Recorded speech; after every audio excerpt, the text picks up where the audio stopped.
It's very simple that you're a nasty person, I'll tell you. Who would say that an important part of black history is queer theory? I'll say what I want to say, and if the consequence of that is losing money, so be it. Coffee.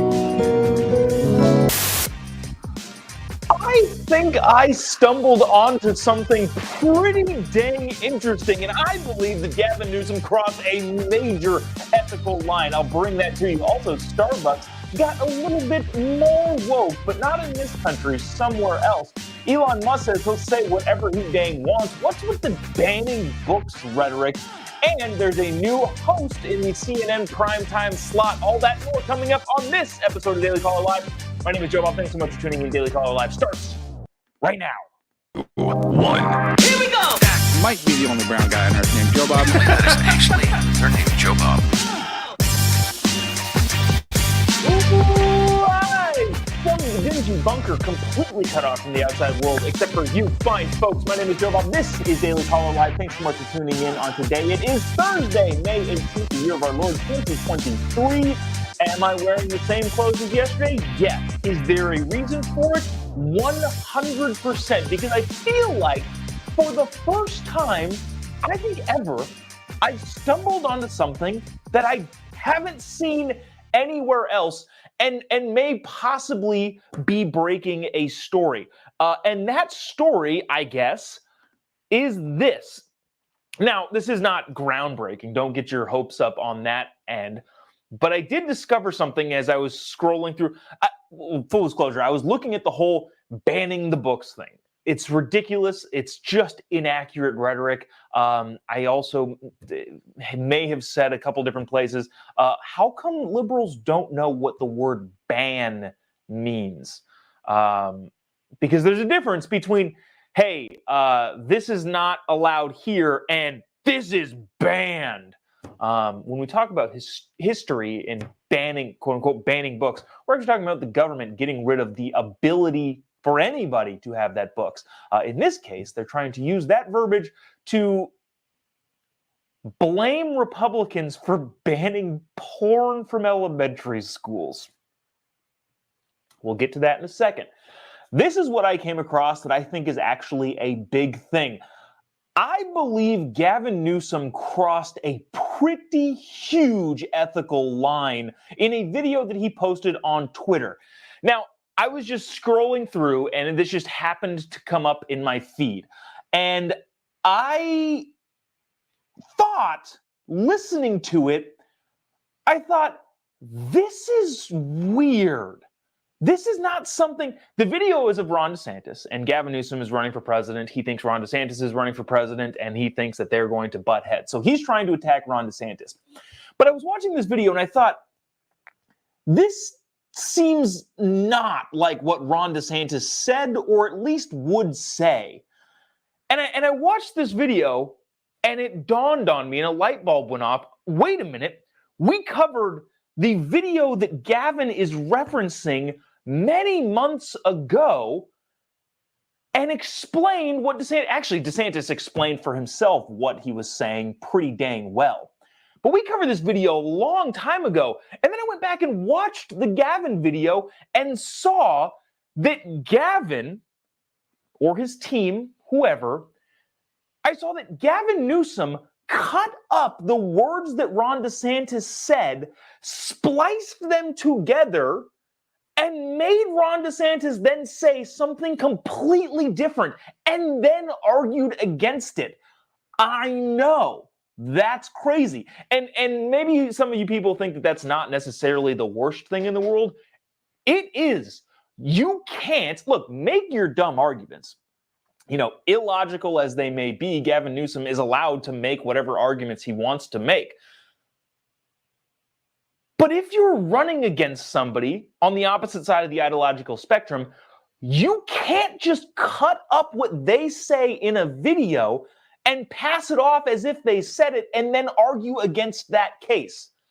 That's like, that breaks so many ethical rules. I'm going to stop jabbering about it, and I'm going to show you the clip that I'm talking about. This is the clip, and I'm only going to play a couple seconds of it. This is the clip from Gavin Newsom on his Twitter account. Watch this, and I want you to be mindful of what's being said, and then I want you to watch what's on the screen. Check it out. This course on Black history, that is somebody pushing an agenda on our kids.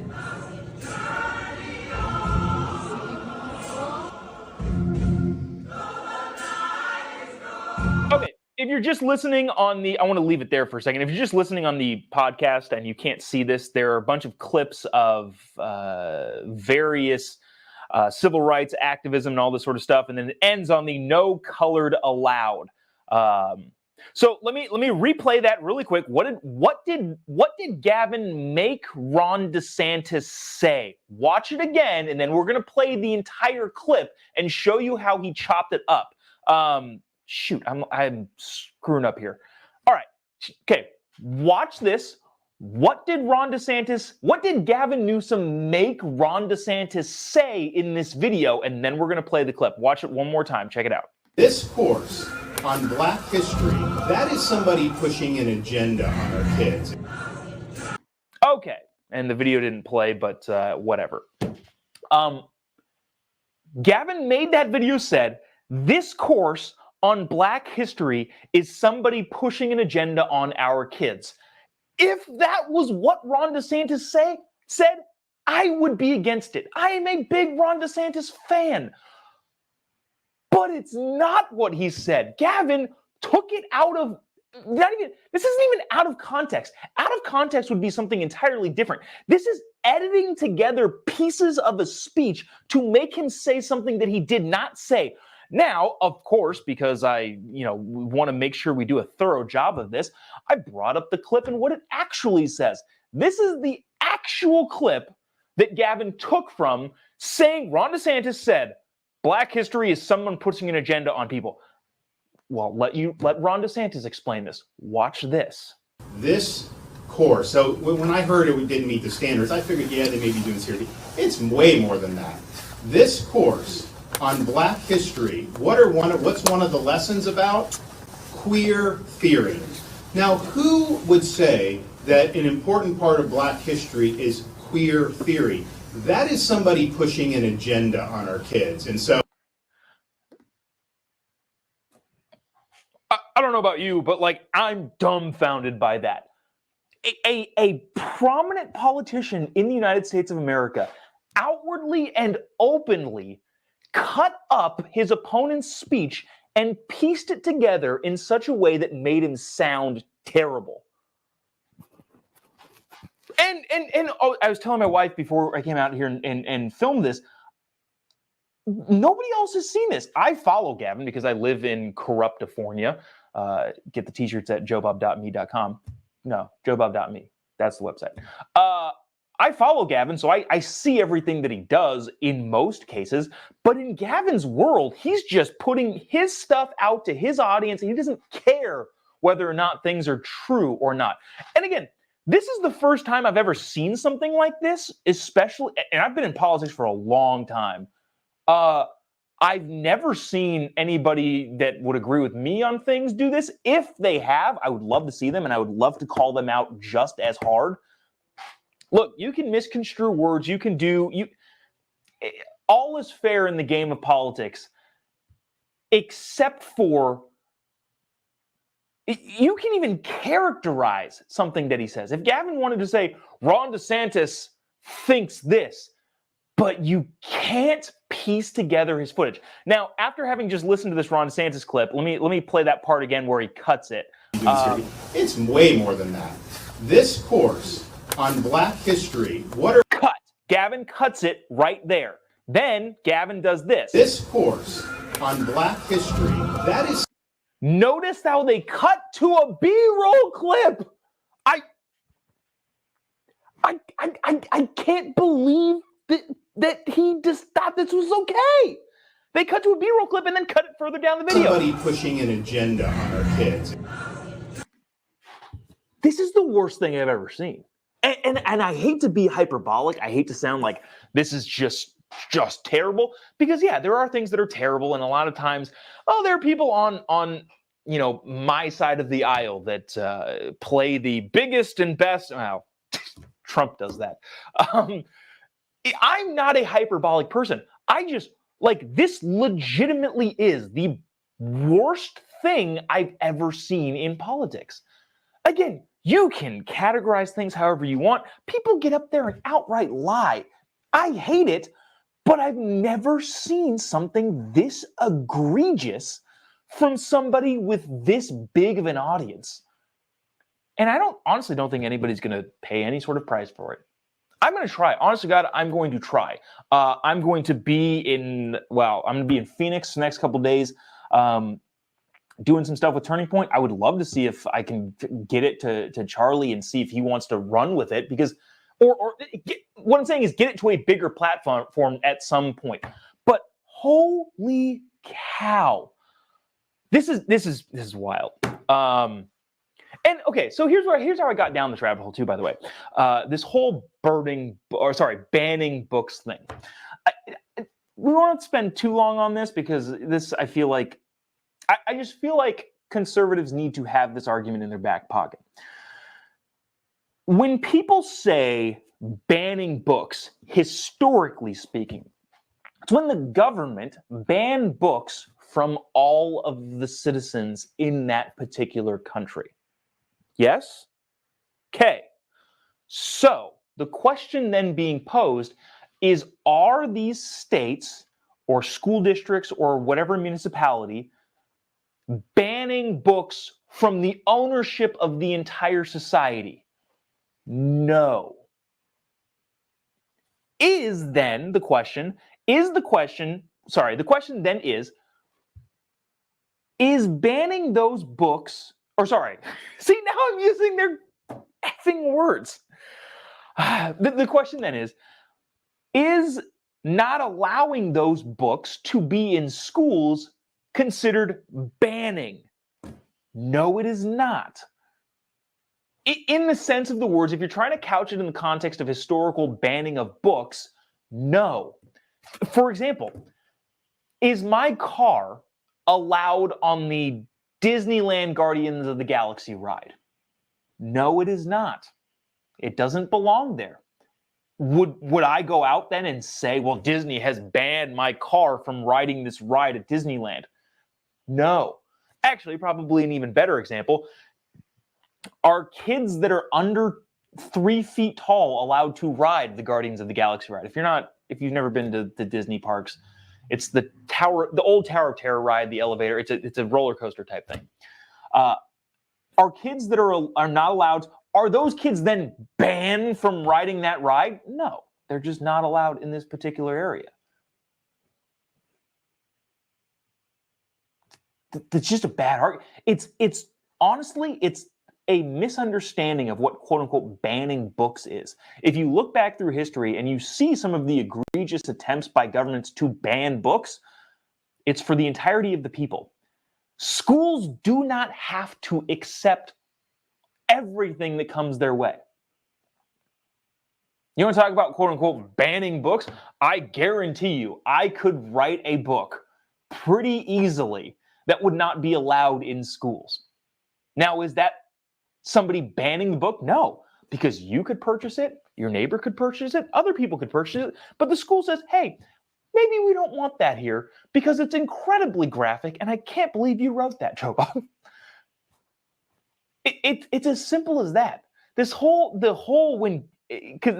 where I got off on this tangent and found this egregious clip of Gavin Newsom, is he's one of the biggest, loudest voices in this whole, the GOP is banning books. This is just not accurate. Either that, or I'll leave this as a possibility. Gavin might not know what the word ban means. I won't say that. Maybe that's it. Maybe Gavin doesn't know what the term actually means in real life.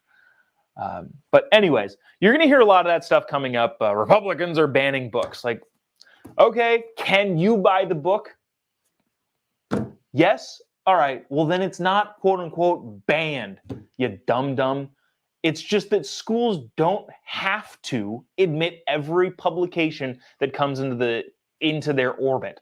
And this is also not even going down the rabbit hole of what books are being disallowed in schools, because I guarantee you that the majority of Americans would agree that, yeah, this incredibly graphic sexual book probably shouldn't be in an elementary school library. I think most Americans would agree on that. Anyways, that got me fired up. I don't even know what else we're talking about today. This is not anything all that important, but I just thought it was interesting in the media scope. Caitlin Collins is going to get that CNN primetime slot. So remember when they fired Chris Cuomo? What did he get fired for? Was he like a Me Too guy too?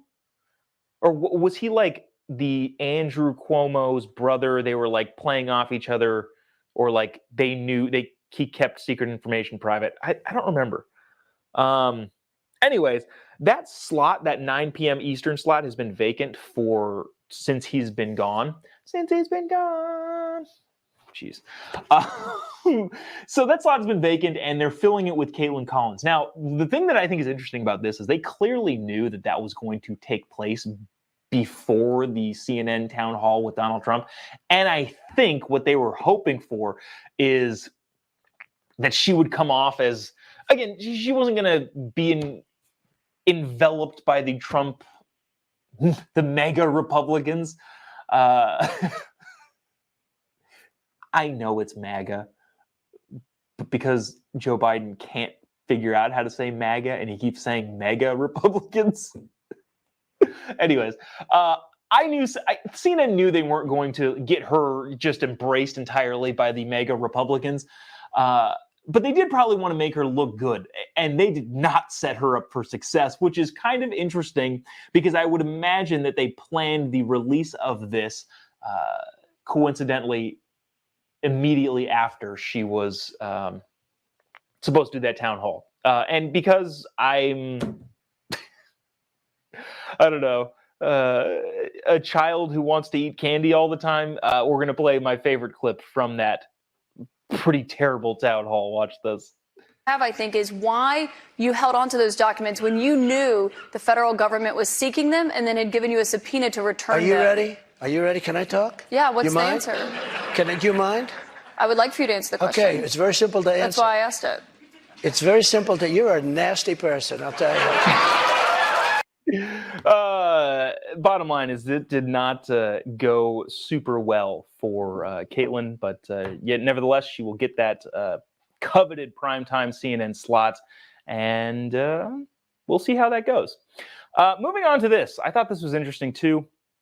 Elon Musk gave an interview with CNBC, I believe, after Tesla's shareholder meeting, and they were talking about different things. Elon has been pretty critical of George Soros. We've been pretty critical of George Soros. And also, this is another thing that I don't quite understand about lefty policy.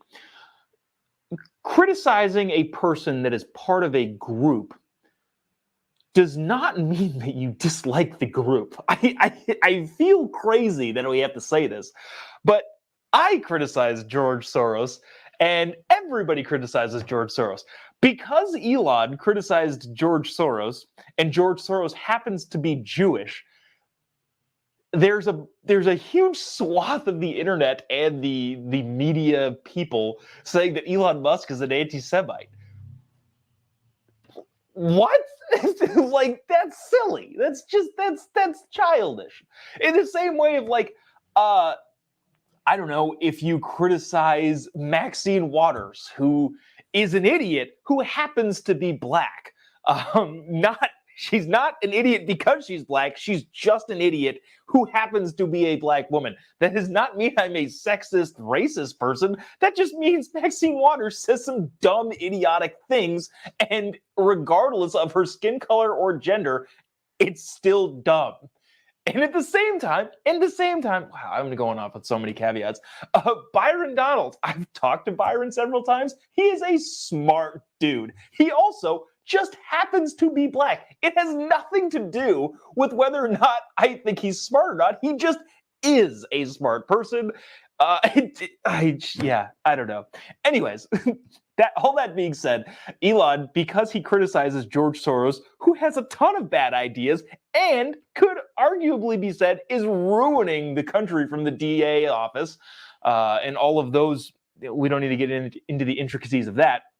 But because Elon Musk is criticizing George Soros, a big part of the dumb population is saying that's anti-Semitic. Again, no, it's just because George Soros has bad ideas and is endorsing bad candidates. That's why Elon Musk is criticizing him. Anyways, this reporter is asking, hey, do you think that some of your political tweets affect your bottom line when it comes to people purchasing Teslas, people using advertisers on Twitter, all of these different things? Do you think that maybe you should tamp it down a little bit? This is so much setup for this. This is not that interesting, but wow, way to keep people logged in and tuned on. Watch this, and we'll discuss on the other side. But how do you make a choice?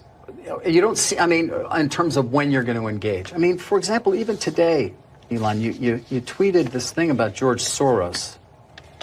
Well, I'm looking for it because I want to make sure I quote it properly. But, I mean, you know what you wrote. But you basically... It reminds me of Magneto. This is like, calm down, people. This is not like made a case out of it. You also... you said he wants to erode the very fabric of civilization, and Soros hates humanity. Like, when you do something like that, do you I think that's true. That's my opinion. Okay, but why share it? Case. I mean, listen, we don't want to make this a George Soros interview. No, God, no. I don't want to at all. But what I'm trying, even came up though in the annual meeting. I mean, do your tweets hurt the company? Are there Tesla owners who say, I don't agree with his political position and I know it because he shares so much of it? Or are there advertisers on Twitter that Linda Yaccarino will come and say, you got to stop, man. Or, I can't get these ads because of some of the things you tweet. I'm reminded of there's a scene in The Princess Bride where he confronts the person who killed his father. And he says, offer me money. Offer me power. I don't care. So you just don't care. You want to share what you have to say. I'll say what I want to say, and if the consequence of that is losing money, so be it. Okay. What a fascinating guy Elon is. Because seriously, there's a lot of people with that kind of money on the line. You really don't. The reporter there on CNBC has a pretty good point, just from a business standpoint. Like, hey, you got all these shareholders involved. You've got all these people who depend on you, and you're doing this. What do you make of that? And you got to respect the attitude of just not caring. He'll say what he wants to say. That's really all there is to that.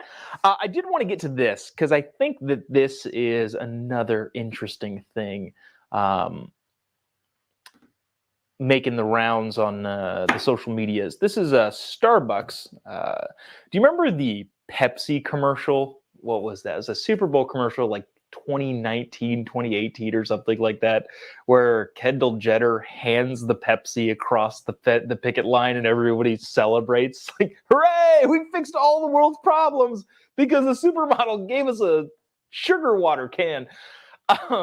This seemed like this. Now, this is a clip from, and I cut down the commercial because it's 2 minutes. I didn't want to make you sit through all of that.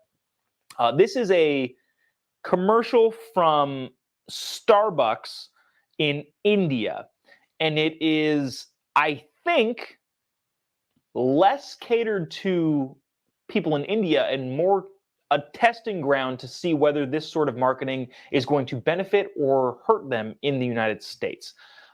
It is an Indian dad of a trans dude. The guy is dressing as a girl now. So this person dad, they're meeting together at Starbucks, and this supposed heartwarming moment is had by the family. Watch this. Try not to vomit, but that was rough. Watch this.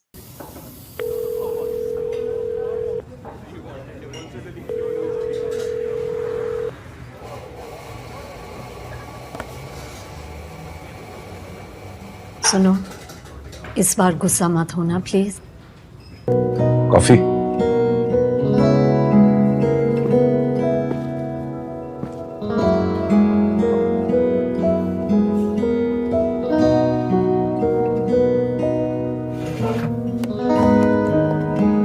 तेरी आदतें नहीं बदली। Three cold coffees for Arpita. Three cold coffees for Arpita. बेटा, मेरे लिए तो आज भी मेरा बच्चा है। बस एक लेटर ही तो ऐड हुआ है तेरे नाम में। Okay, so for those of you just listening to the podcast and can't see this, the person, the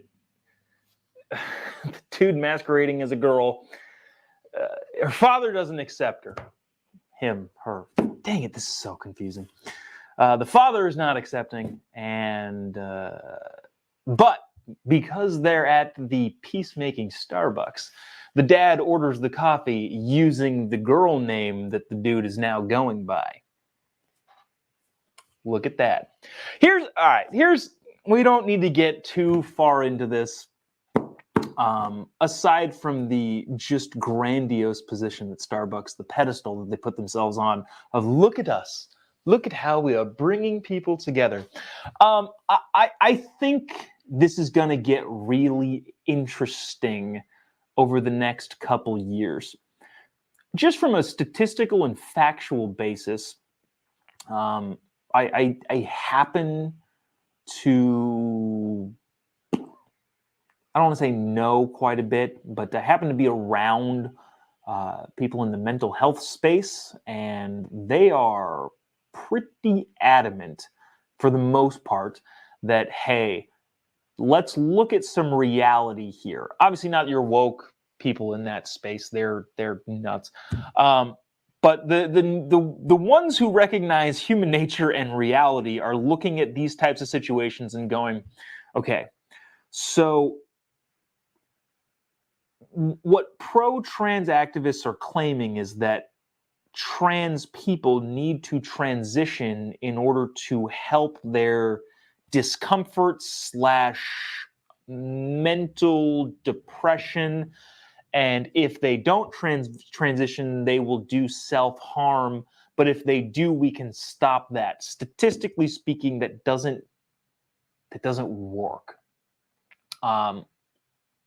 Without getting into the craziness of the statistics, there is not really good evidence that would show that depression and self-harm goes down after somebody transitions. Let me repeat that.